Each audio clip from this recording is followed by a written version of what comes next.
Hello guys, I'm Minecraft with Dummies, and today I've got this cool little trapdoor, and it's flush with the floor, so you can't actually see it's there. It will just open before you can actually do anything, and as I said, it goes against a completely flat surface, making this a very cool little contraption. So I have two different designs that I used in different circumstances. The one on the left is this one. It can only extend to 15 because the power is it's powered by redstone, so if you powered from one spot, you can power them all at once. However, as I said, redstone only goes 15, so it can only power that far without having to have a break. And basically what's happening is you can see that the block's just left there, and that's because it gets a little one-tick pulse, as you'll be able to see, like that. And so it shoots it up and comes back down, and this is just open long enough so that the pistons don't interfere. So you can see it works very nicely, very cleanly. And this one on the other side is the same thing, but it can actually be controlled individually. So you can see we can send up this one and then have this one down. And that is just because there's no interfering redstone along here, it just uses torches and repeaters.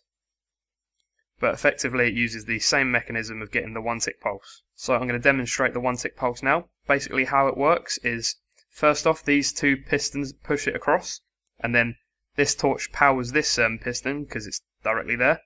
And then a couple of ticks later, this will come along and power the torch off, which thereby means that it's only on for one tick, which allows the blocks to be pushed up, as you can see, like there.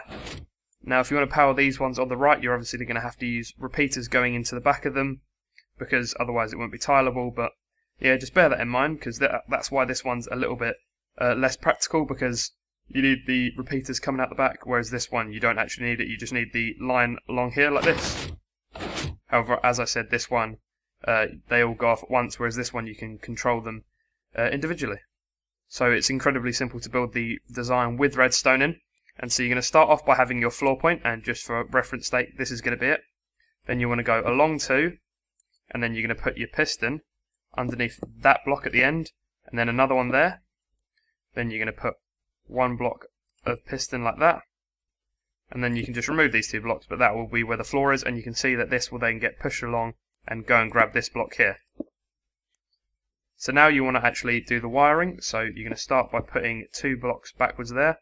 Put a block here, go underneath one, and then go backwards another two blocks. So now you're going to put one redstone repeater, put it on one tick, one redstone repeater here, leave it as it is, and then the piece of redstone as I've done, just like that. And now you're going to put your button on, and of course the redstone torch over here. Now when you power this, you'll see it gets the one-tick pulse, picks it up, and again pushes it out. As I said, you can put these directly next to each other, but remember, this will only power a line of 14 because the strength of it is 15, and there is also a piece of redstone here, so bear that in mind, that this can only power 14 directly in a row. Now the other one is just as simple, so we're going to start by doing the same reference, just build two blocks this way, or go underneath the floor that way. Then you get your two pistons like this, one facing upwards, remove them if necessary. Then you're going to build backwards from that one, redstone torch there, so that's what powers them. Go down two blocks and then put the redstone torch underneath it. Now you're going to go down and then put the block here as last time, redstone torch so it gets the one-tick pulse. Then go like this, two repeaters, and the end one on two ticks like that. Press the button and it will work. Now this one is tileable forever, as I said, so you can put these as many next to each other as you want, but bear in mind you will need to power each of these individually, so you would need to have a redstone repeater going into every one if you're powering them directly next to each other and want to power them individually. So I hope you find a good use of this, whether it be to prank your friends or just for a secret entrance. But that is all I've got time for, guys, and I will see you next time.